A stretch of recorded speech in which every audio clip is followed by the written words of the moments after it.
हमारे ऐसे महापुरुष इस तट को सुशोभित करने के लिए अपने इतने श्रद्धालु भक्तों के साथ यहाँ पधारते हैं।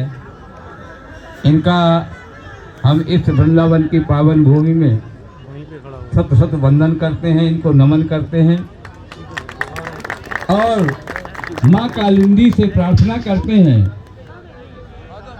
कि जो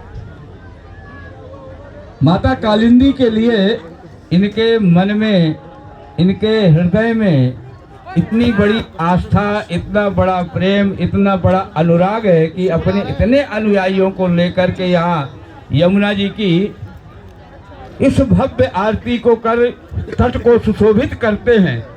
लेकिन एक पीड़ा ये है, साथ ही शायद महाराज जी को भी होगी, कि यमुना जी आज के 50 वर्ष पूर्व की भांति बहने लग जाएं। शायद यही मन में पीड़ा लेकर के यमुना जी के तट पर महाराज जी नित्य प्रति आते हैं। और इसमें विशेष करके मैं एक चीज़ ये कहूँगा कि हमारे राजू द्विवेदी जी जो है, राजू भैया, ये इस ब्रज के हर कार्य को, हर आध्यात्मिकता से जुड़े हुए महोत्सव को मनाने के लिए अपना सब कुछ समर्पित और अर्पित कर देते हैं। ये इनकी एक बड़ी विशेषता है। और यहाँ के जो ऐसे महापुरुष हैं जो इस तरह के सत्कार्यों में संलिप्त है और ऐसे कार्यों का संपादन जिनके द्वारा होता है, हर जगह ये उपस्थित मिलते हैं। तो मैं तो यही कहूँगा कि इस गोलोक की ये पावन धरती वृंदावन धाम गोलोक धाम के सदृश है।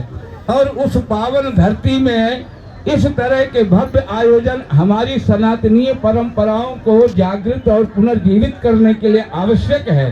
और सबसे बड़ी खुशी की बात यह है कि जब आज का युवा पाश्चात्य सभ्यता और पाश्चात्य संस्कृति की तरफ उन्मुख हो रहा है, ऐसे विषम वातावरण में हमारे श्री महाराज जी एक बहुत बड़ा युवाओं का जन सैलाब लेकर के यहाँ पर आते हैं और उनको इस आध्यात्म के पथ पर उन्मुख कर रहे हैं। तो निश्चित रूप से जब तक समाज में इस तरह के महापुरुष रहेंगे, सनातन परंपरा का, सनातन संस्कृति का कोई, मैं तो यही कहूँगा कि इनके ही हाथों से सनातन संस्कृति मजबूत होगी, ऐसे महापुरुषों के द्वारा ही मजबूत होगी। तो इस संस्कृति के प्रति भी आपका इस तरह का अनुराग, इसका संरक्षण, संवर्धन जो आपके द्वारा किया जा रहा है, आपको बहुत बहुत धन्यवाद। जय श्री राधे। महाराज जी, आपने जो आशीर्वाद दिया है, मेरे पास शब्द नहीं है, मैं आपको किस तरीके से वंदन अभिनंदन करूं। ये आनंद धाम परिवार आपका सदैव सदैव ऋणी रहेगा। मैं एक बात कहना चाहता हूं, पूज्य महाराज श्री के बारे में शायद ही देश और दुनिया में ऐसा कोई व्यक्ति नहीं होगा जो न जानता हो। पर एक बात जो भ्रम लोग फैला रहे हैं यहाँ पर, वास्तव में पूज्य महाराज जी कार्तिक मास में माँ यमुना जी की दीपदान करने आते थे। 10 वर्ष से महाराज जी का निरंतर कार्य चल रहा था। अस्वस्थ होने के कारण 2 वर्ष से महाराज जी नहीं आ पाए और महाराज जी 3, 4, 5 तारीख कार्तिक मास में 5 तारीख तक हमारा लास्ट कार्यक्रम था। पर हमको भी नहीं मालूम वास्तव में क्या कार्यक्रम था कि 5 तारीख को रात्रि में महाराज जी को एक स्वप्न आया राधा रानी का कि जब तक आप हृदय में वास करेंगे तब तक आपको राधा रानी की आरती, दीपदान और माँ यमुना के दर्शन करने आपको जाना है। तो महाराज जी तो निमित्त मात्र हैं। महाराज जी को ये आदेश हुआ है तो महाराज जी ने इस लीला को आगे बढ़ाया है। और अब मैं पूज्य महाराज श्री से आग्रह करता हूँ कि 1 मिनट महाराज श्री अगर आशीर्वाद हम लोगों को प्रदान करेंगे, क्योंकि साधु समाज आज पूरा अखाड़ा प्रसन्न उत्तर प्रदेश के आए हुए हैं। तो पूज्य महाराज जी अगर हमको 1 मिनट का समय और आशीर्वाद देंगे हमको बहुत अच्छा लगेगा। पूज्य महाराज श्री। कृष्णाय वासुदेवाय हरये परमात्मने प्रणतः क्लेशनाशाय गोविंदाय नमो नमः। आज इस दिव्य यमुना दीपदान और आरती में सम्मिलित हुए हमारे अखाड़ा परिषद उत्तर प्रदेश के दिव्य हमारे स्वामी जी महाराज को हमारा नमन है। और आज महामंडलेश्वर जी ने इतना दिव्य बात यहाँ पर प्रकाशित की कि इसी यमुना जी के सफाई, यमुना जी हमारे हृदय की सफाई करती हैं और हम उन्हें गंदा करते हैं। तो यही जन जागृति से हम उन्हें निर्मल रख पाएंगे। यमुना जी निर्मल रहेंगी तो भारतीयों का मन निर्मल होगा, और भारतीयों का मन निर्मल होगा तो यह निश्चय समझिए कि भारत पुनः विश्व गुरु बनेगा। इसलिए यमुना का निर्मल होना भी आवश्यक है। आप सब प्रसन्न रहिए, आनंदित रहिए। मैं बहुत अनुग्रहित हूँ, बहुत अनुग्रहित हूँ। और महाराज जी, मैं हृदय से कहता हूँ, मेरा कोई भाव ही ऐसा नहीं है।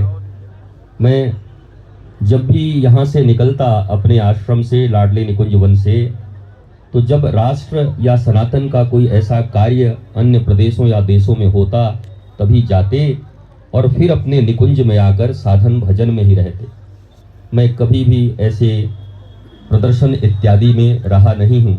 और आज भी मैं केवल और केवल माँ यमुना के इस दीपदान और आरती, जो कि किशोरी जी का प्रत्यक्ष, यमुना जी का प्रत्यक्ष आदेश हुआ है मेरे ऊपर, इसलिए मैं यहाँ पर आता हूँ उनको दीपदान करने के लिए। माँ यमुना निर्मल भक्ति प्रदान करें। आपको तो बहुत हमें आशीष देना होगा, आपके आशीर्वाद से ही सब संभव होगा।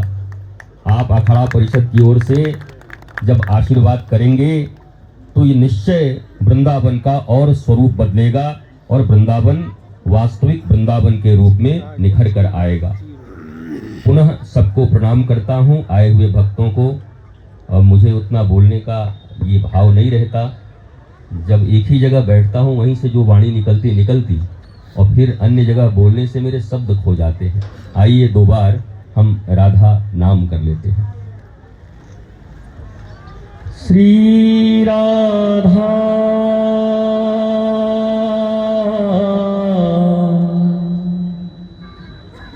श्री राधा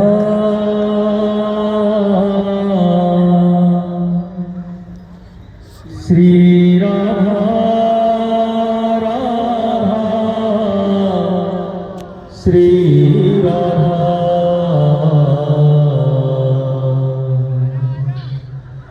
राधे राधे श्री राधे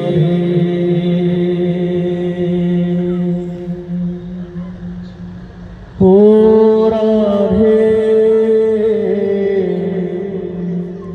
श्री राधे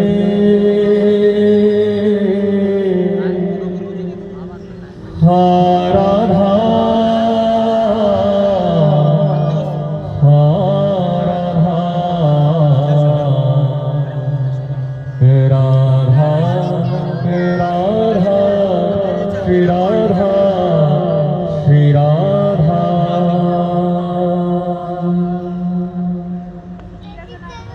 गुरु वचनों को रखना संभाल के,